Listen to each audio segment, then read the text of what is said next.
Hello, everybody. How are you doing?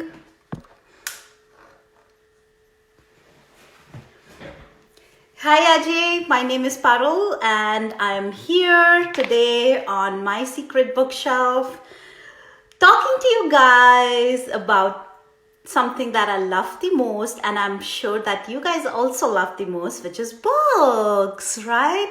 I mean, who doesn't love books? And all of us do, right? So here today, I will be speaking about not my books, but somebody else's books, because I love talking about books that are written by other people, right? It's such a collective consciousness. The more you talk to wonderful authors, the more you learn about the wonderful projects that they have been doing, the more inspired you get, right? Hello, everybody. So again, my name is Parul Agrawal, and the founder of My Secret Bookshelf has given me this wonderful opportunity to interview some of her authors, and it gives me immense pleasure. Thank you so much. I am an author, publisher, publicist myself. I live in the United States, and I've helped over 200 authors write and publish their books and make them as bestsellers on Amazon. So it's wonderful talking to you. And the book that we'll be talking today is actually, let me go ahead because I don't want to take any wrong names. The book is titled Mesopo, and if I'm saying it correctly, it's written by Eva Dietrich. It's a wonderful book, and first I'll be speaking with Diana, who has read the book, who has reviewed the book, and then I'll be speaking with Eva herself. So here we go, and I would like to invite Diana, and please don't mind because I'm using computer to actually make sure that I am doing the right things and inviting the right person. So Diana, here you go. I would love to, and I'm just waiting for her. So how is it going for you guys? Hello, how are you? Hi. So how do you say your name? It's Diana or Diana? Diana. Diane, okay. Thank you, Diane. Wonderful speaking with you. My name is Parul, and so you have read this book. Is it titled Mesopo and Mesopo, right? So Yeah. what are your views about it? What do you think about it?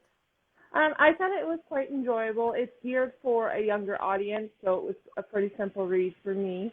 But I really enjoyed the story that was almost within a story, because you jump into this magical book, and that's where most of the story takes place while they're trying to fight the bad guys. And I enjoyed the way that words have held so much power in this book. And I think for the young audience that it is geared towards, I think that's a really good message to send out.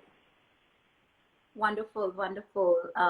So what was like one thing that you really enjoyed about the book? And I know you said it could be inspiring for young audiences, but something that a message that came out to you.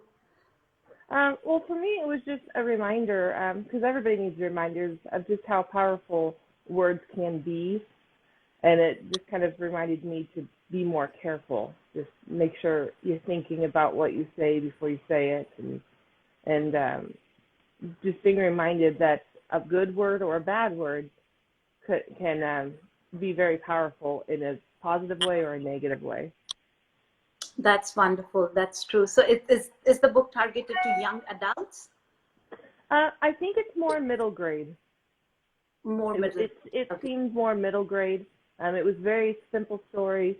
But if you know, my kids are a little young for it, but in a few years, my oldest would probably get a lot from it.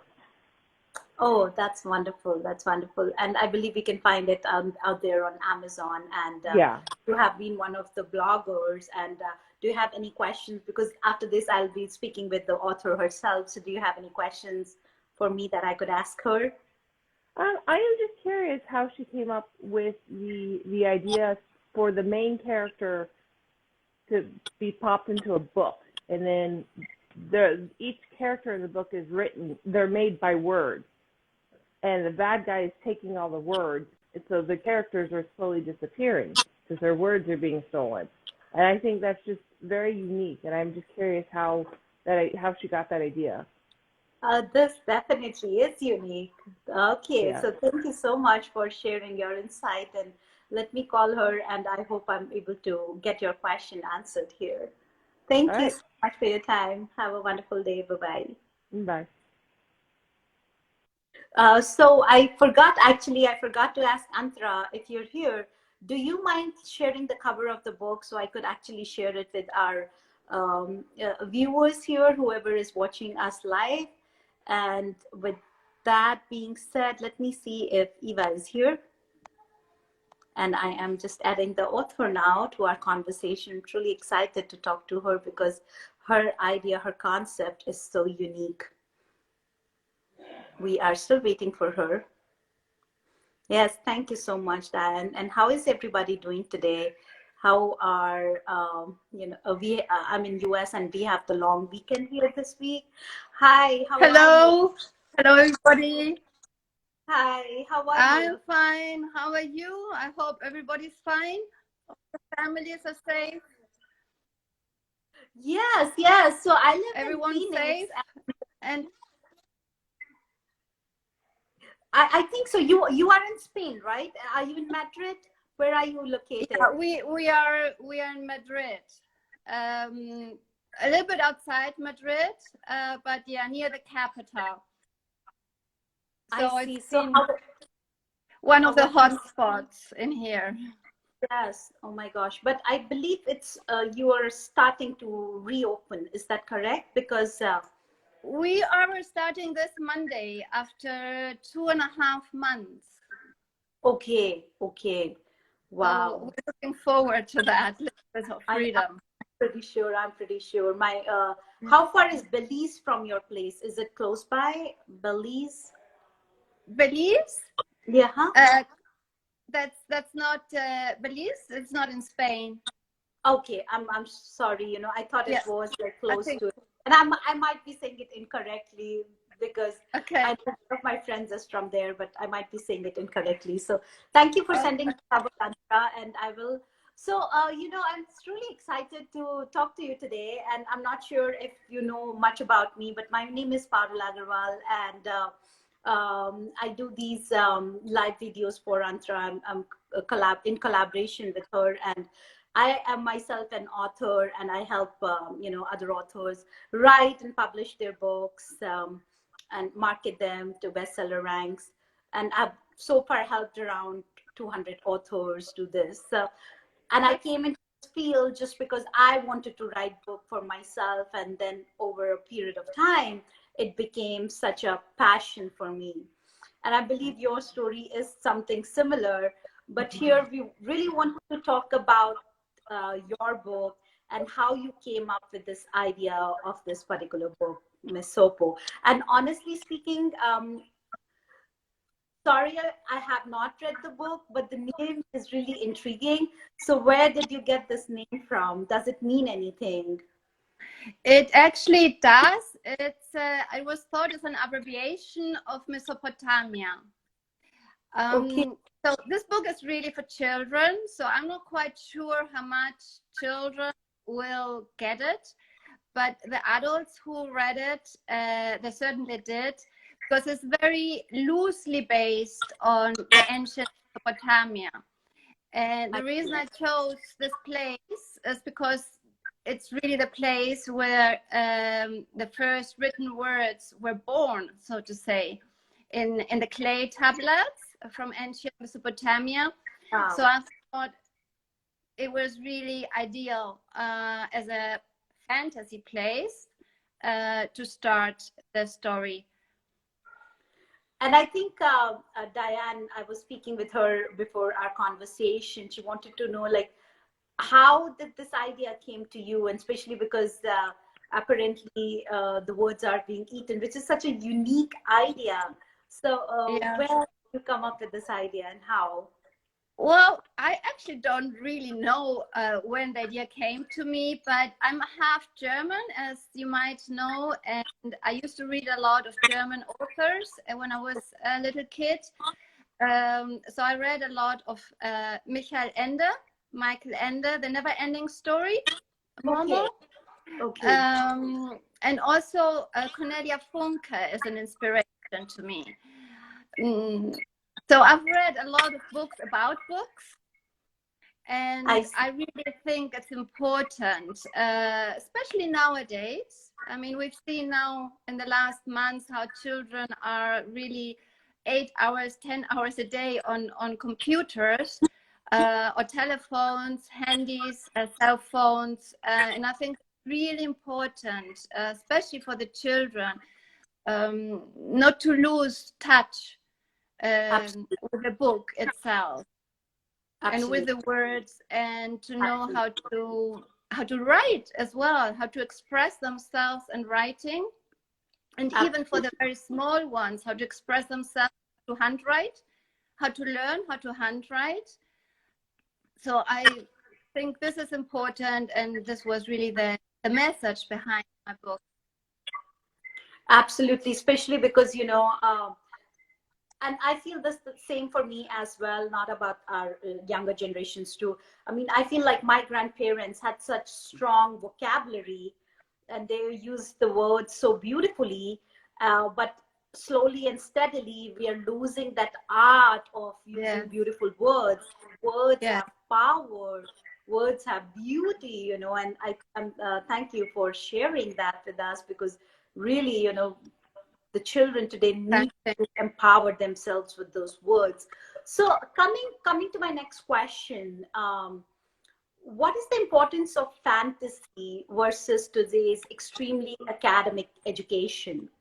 Well, again, I think most of our children nowadays, I mean, I know there are Montessori schools and other schools, but the majority of children are receiving a very highly academic education. And I think the trend is getting more and more academic compared with maybe my generation. So I think we need to counterbalance this academic knowledge and skills, which they might obviously need one day, but fantasy is very important, not only for children, for adults as well. The creativity cannot be lost in a child. It's very important. It's very important as well when we need, like a situation like we have now, we need problem-solving skills and creativity. I'm not saying everybody needs to be an artist and every child has to be an extraordinary artist, but they have to be creative. And they have to be able to find solutions just by themselves. And the situation we have now all over the world is showing us how important that is as well. So, and that's where my next question comes in, which is, what is the importance of these written words or books in today's high-tech society? Because, you know, some people might have this argument that, hey, we are using these tools to anyway write and all these apps essentially, so we really do not need to have that many words in our vocabulary. So because everything is anyway at the end done on a computer or an app. So then what would you like to, you know, tell our audiences and educate essentially, especially the young children, about the importance of words? Right. I think, I mean, technology is important and it's not really one thing versus the other. I think it's going to be a combination of both. But again, very small children, they need to learn how to handwrite first thing. I mean, like, for example, in the German system, in schools, it's not allowed for the small children up to a certain age to use a computer. They really need, they need to write with a pencil, just with a pencil, in order to really learn how to write, how to handwrite. And there are several studies from the American Academy of Pediatrics which talk about this. This is for the very small children. And obviously for young children and older children, they need to express themselves in writing as well. I mean, we cannot lose letters, for example. I think nobody receives letters hardly nowadays. Or they need to express themselves and write a book as well, or a speech. Absolutely. Yes, absolutely. Wonderful.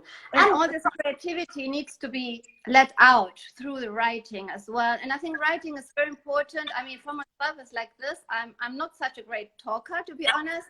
When I sit down and write, I think ideas come deeper and better, and you can work on them and rewrite. So you need to have this patience to do that, which I think is a little bit lost with all this technology, because technology, generally speaking, is very fast. Patience is the key, absolutely. And also, I mean, we are talking about books and blogs and written words, but even in spoken English, I mean, language, you know, language has power, words have power. We might be able to express ourselves better to a person who has a wide understanding of words rather than a basic understanding, right? Even in spoken English. Right. I think, you know, Antra had a question. Would you name your favorite German author? Well, Michael Ende. And He's the one. Sorry, he's the one who wrote Momo and the Never-Ending Story. He certainly is a classic. Okay, wonderful. You know, yes, because a lot of people here are international audiences and they might not know about this particular author. So his books are available like easily online? Yes, they are. The Never-Ending Story was made into a film as well, Momo as well. And I think they're classics, they're themes, which, I mean, I know it's an author from my generation, but I think even today children would enjoy them so much. Wonderful. And I understand you also have books and a media agency, right? So do you help people like publish books and help them get it out there? Would you like to share more about it?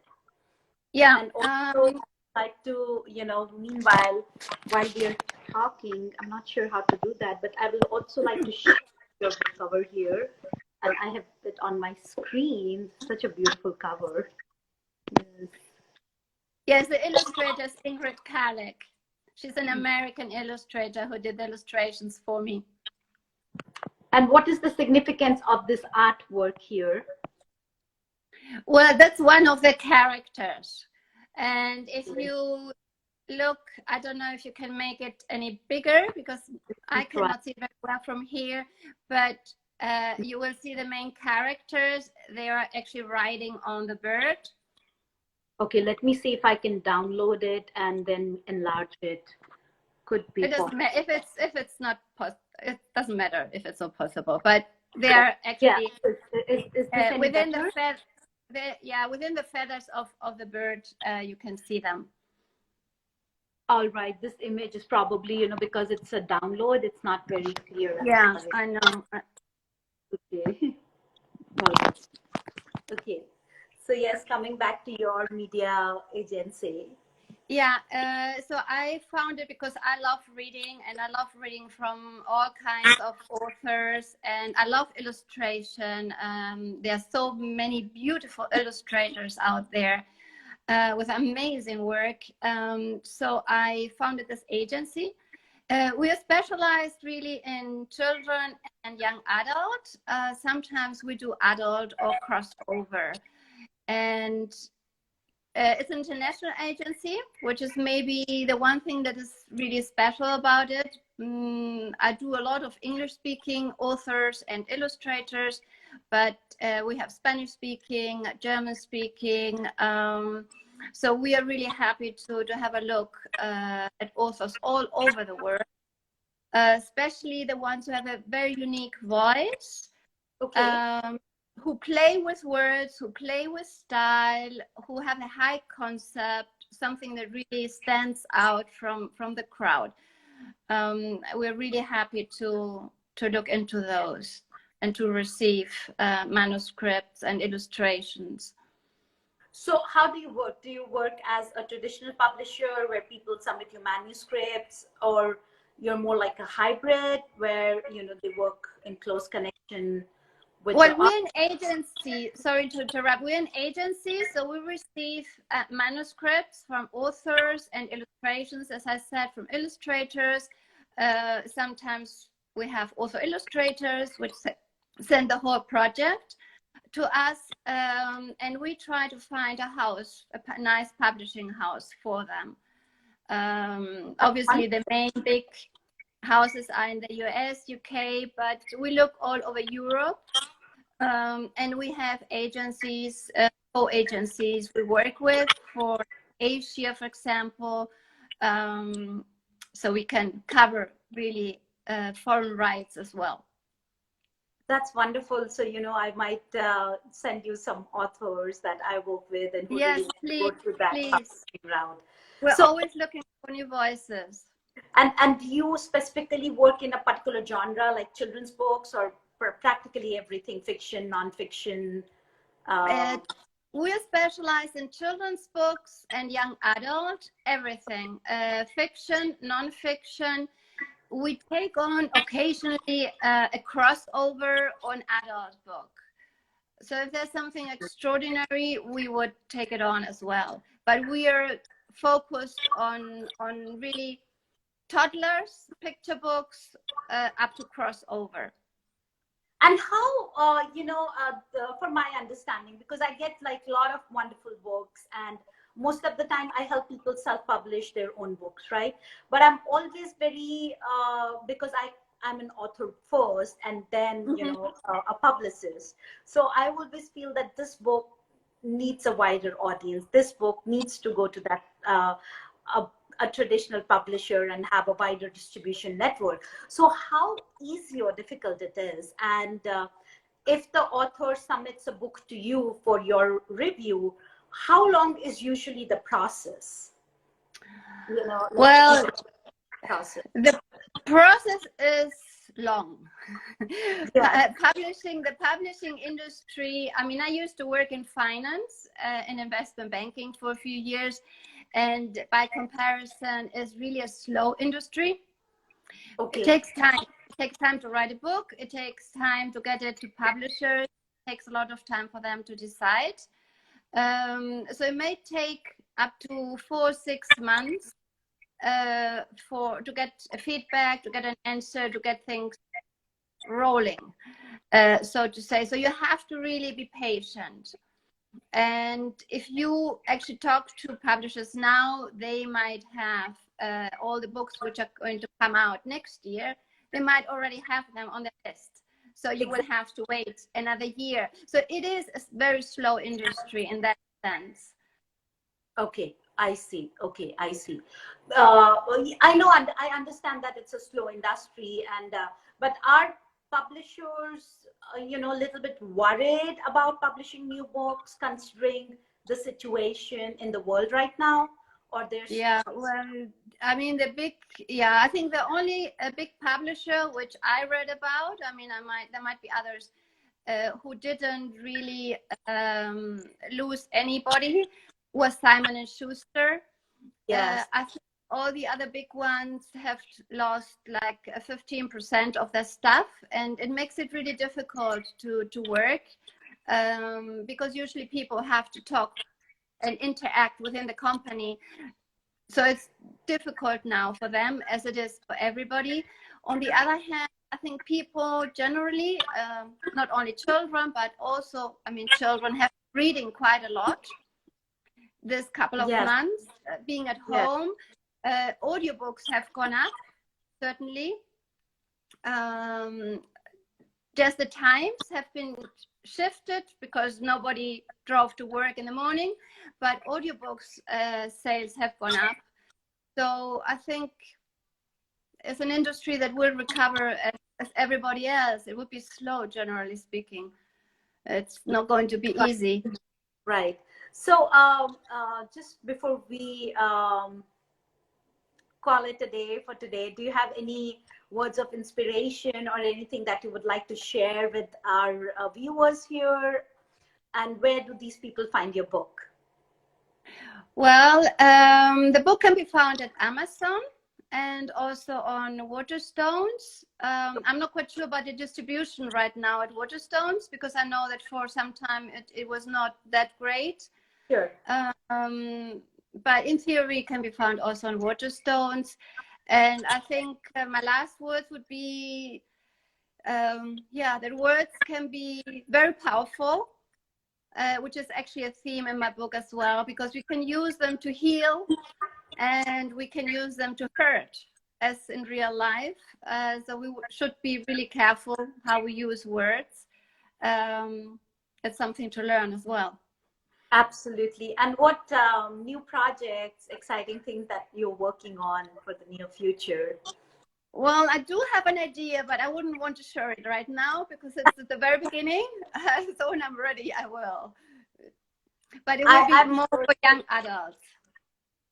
Oh, all right. But any expected timeline when Not really. No, not really.